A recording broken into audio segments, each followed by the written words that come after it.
No Explorando a Dor de hoje, o passeio é diferente. A gente não veio mostrar apenas o lugar, viemos contar a história por trás dele. Eu sou Vanessa. Meu nome é Vitor.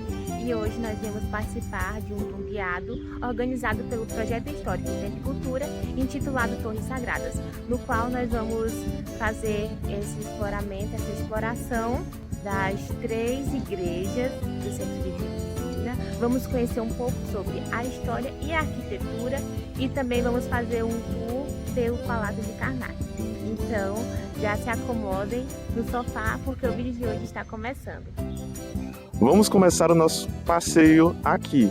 Essa é a Catedral Metropolitana Nossa Senhora das Dores, o coração de Teresina. Todo mundo conhece esse local, mas pouca gente realmente conhece a história por trás. Para muitos, ela é apenas a principal igreja da cidade. É aqui que acontecem as celebrações, as principais celebrações, as grandes missas e eventos religiosos da comunidade católica aqui em Teresina. Mas o que quase ninguém comenta é que essa igreja foi pensada juntamente com a cidade. A fundação dela veio junto.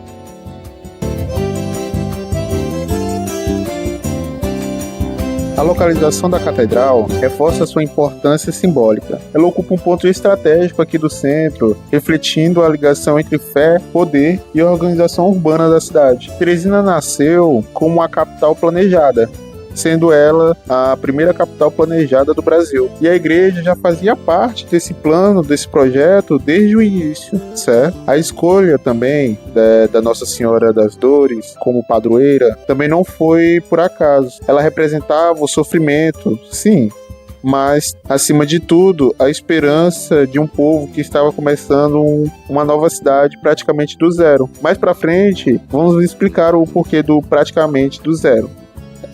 A igreja, ela recebeu em 1901 oficialmente o título de catedral, reconhecimento concedido pelo Papa da época, Leão XIII. A catedral que vemos hoje não é exatamente a mesma do passado. Ao longo do tempo, ela passou por várias reformas, mudou a fachada, mudou o interior, assim como a própria Teresina, mudou ao redor dela. Antigamente, aqui em volta da igreja, era silencioso, com poucas construções e ruas bem tranquilas até. O tempo foi passando, o centro aqui, se tornou comercial e agora vamos subir onde os músicos ficavam.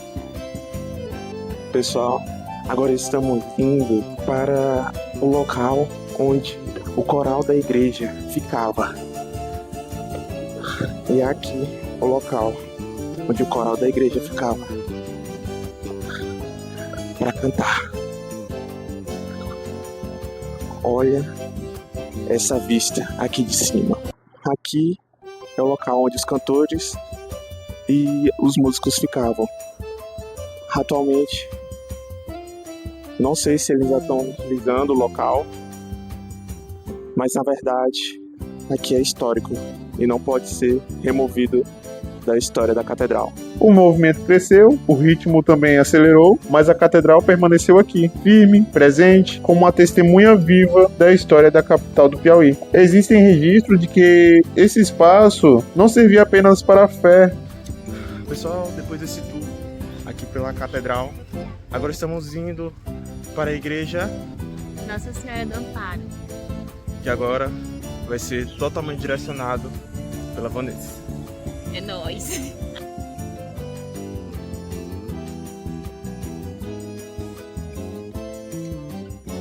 Gente, nessa parte esqueci de ligar o microfone, então vou falar aqui por cima. Agora estamos em frente à igreja Nossa Senhora do Amparo, que é uma das igrejas mais importantes e antigas do Piauí. A igreja foi inaugurada por volta do ano de 1860 e tem o surgimento ligado à própria história de Teresina, que foi a primeira capital planejada. Aqui se encontra o Marco Zero, da nossa capital. E é daqui que partem as distâncias para as terras que foram planejadas na época de criação da capital. Nessa parte vou mostrar para vocês aonde fica verdadeiramente o Marco Zero. Eles fizeram esse maior na frente da igreja apenas por um motivo de localização, de ficar melhor a visualização, então eles pegam e constroem esse marco zero, que é maior, né? Ele fica mais fácil de enxergar. A devoção à Nossa Senhora do Amparo veio de Oeiras, a antiga capital do estado. Quando a capital foi transferida para Teresina em 1852, a igreja veio junto com a mudança. Durante muito tempo, a igreja foi palco de missas e cerimônias solenes importantes, frequentada por autoridades e figuras políticas da época. Ela passou por várias reformas ao longo dos anos e mantém ainda a tradição e memória, trazendo estilos diversos por conta dessas reformas. Durante nossa visita, encontramos a Arli, que é uma das colaboradoras da igreja, e em uma conversa rápida ela topou participar, fazendo uma pequena entrevista contando sobre a história da igreja. Então fiquem aí com a entrevista da Arli. Gente, estamos aqui com a Arli, ela faz parte da Pastoral da Acolhida e ela vai explicar mais um pouco da história da igreja pra gente. Bom, resumidamente, né, a igreja iniciou sua construção em 1852, com Saraiva em 1850, né, visitando aqui, escolheu esse lugar, a Chapada do Corisco, para iniciar a construção da cidade de Teresina. E foi aqui, nesse local, que foi iniciada essa construção. Então, a igreja, ela vem desse período, né? Foi a primeira construção da cidade de Teresina. A estrutura dela não era essa na época, né? Era uma estrutura mais simples, mas aqui era onde funcionava a administração da cidade também, a parte religiosa, a parte política, né? Funcionava tudo aqui. Então, aqui essa igreja é o ponto zero da cidade de Teresina. Obrigada. A Santa Nossa Senhora do Amparo, ela foi trazida especialmente de Portugal, ainda na época em que a igreja estava sendo construída. Então ela chega de barco aqui às margens do rio Parnaíba e ela passa por uma restauração no ano de 2008. Ainda na visita de hoje, iremos fazer a subida nas torres da igreja e deixamos essa parte para o final, porque é uma parte muito bonita. Então a gente quer que vocês acompanhem o vídeo até o final para poder observar junto com a gente essa vista que a gente viu.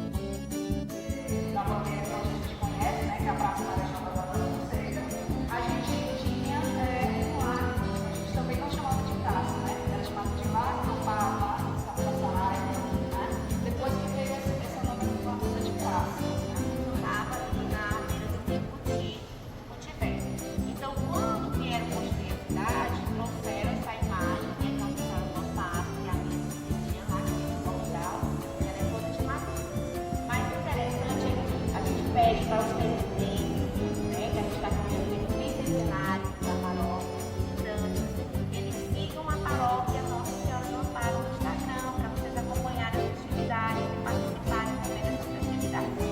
É uma grande festa e a gente gostaria que todos os presidentes participassem, tá bom?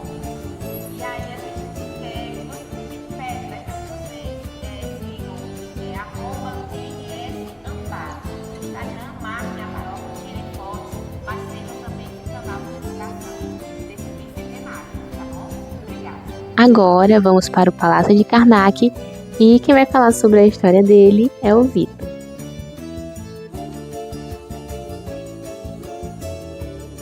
Agora estamos aqui, na sede do governo do Piauí, no Palácio de Karnak, mas nem sempre foi assim.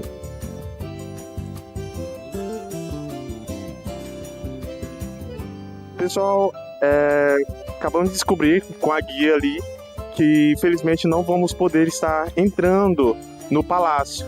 Porém, eu vou estar contando a história para vocês daqui, mostrando aos arredores. No momento está no momento de pintura, de reforma lá dentro. Por isso que a gente não vai poder estar entrando, mostrando tudo que há lá dentro. Mas vamos contar toda a história por trás.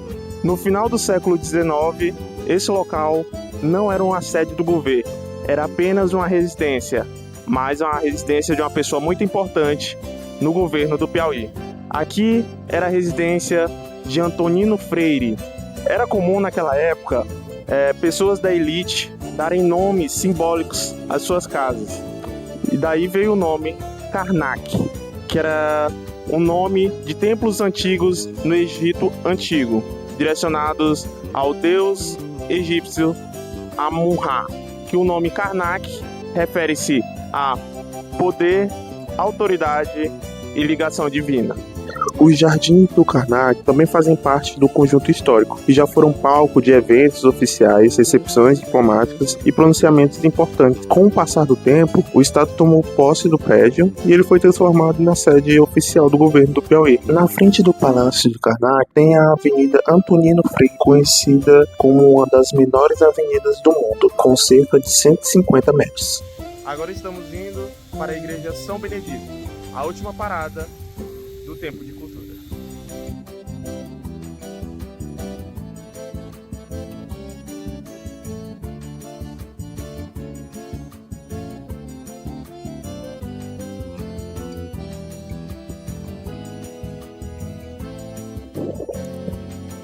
Então, gente, agora nós estamos de frente a uma das igrejas que, assim como as outras duas, também é uma igreja muito importante no quesito histórico de Teresina.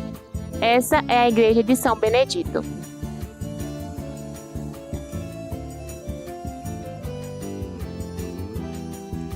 A igreja foi fundada no século XX, nesse espaço aqui onde estamos, que era conhecido como Alto do Jurubeba. Esse espaço era conhecido principalmente por ser o cemitério das pessoas desvalidas, das pessoas que não eram consideradas ricas e, muitas vezes, os pobres também, os negros. A população mais rica, ela era enterrada onde hoje a gente conhece como Cemitério São José. A igreja, ela tem a história muito ligada à população mais pobre e aos negros da história de Teresina.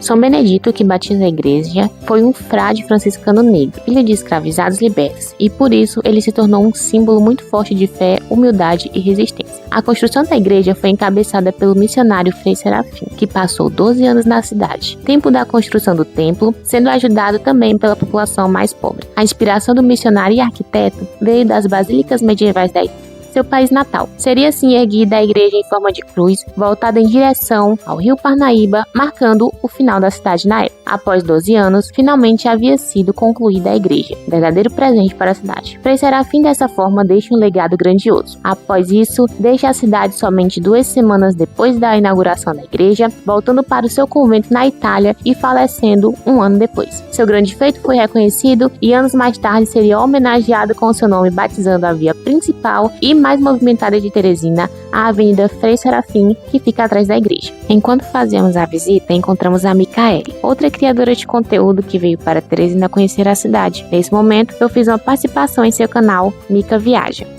Agora vamos voltar para a igreja Nossa Senhora do Amparo e subir as torres da igreja. Gente, a gente tá subindo agora porque a gente vai conhecer a parte das torres da igreja, que é o grande diferencial da igreja, são as torres. Se eu não me engano, ela tem uma das maiores torres do Nordeste. Aqui é muito alto, muito precário e é uma das maiores torres de igreja do Nordeste. Meu coração tá acelerado porque eu sei que aqui é alto. Gente, não para. Amor, grava pra cima. Gente, olha como é alto. Ai, eu tenho vertigem. Amor, espera eles descerem logo. Que a gente espera aqui. Gente, é muito alto. Vira a câmera pra frente. Tá. Aqui na frente é a famosa Praça da Bandeira. A gente pode ver também o rio Parnaíba e as 2 pontes que ligam Timon a Teresina. Eu tô tremendo muito, porque eu sei que é alto, mas eu não sabia que era tanto. E essa parte aqui é uma parte ok, que a gente sobe, só que tem mais ainda pra cima. Só que no caso eu acredito que a gente não vai subir. Não é uma subida tranquila, eu fiquei com medo, de verdade, porque eu tô meio de alto, mas é legal, gente, é lindo aqui em cima. Dá pra ver Teresina inteira. Se fosse antigamente, a gente conseguia realmente ver Teresina inteira, porque da época que Teresina foi fundada pros dias de hoje, é uma cidade que cresceu muito. Então, estamos aqui no lugar onde Teresina se iniciou e é uma sensação inexplicável, porque eu sempre ouvia minha professora de história falando e hoje eu tô aqui vendo com os meus próprios olhos, eu subi com os meus próprios pezinhos e foi muito louco. Dá pra ver também aqui, ó, a outra parte, né, do centro, a Praça Rio Branco, aqui é a rua climatizada, né, eu acredito que dê pra ver, e lá no fundo a Zona Leste.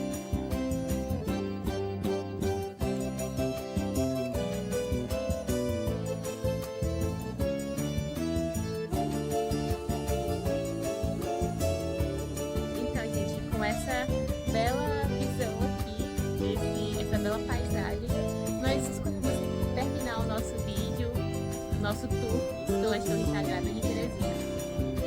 Muito obrigado para quem assistiu até aqui. Deixe um like se você gostou, um comentário, uma sugestão de vídeo para os próximos vídeos. E é isso. Muito obrigado.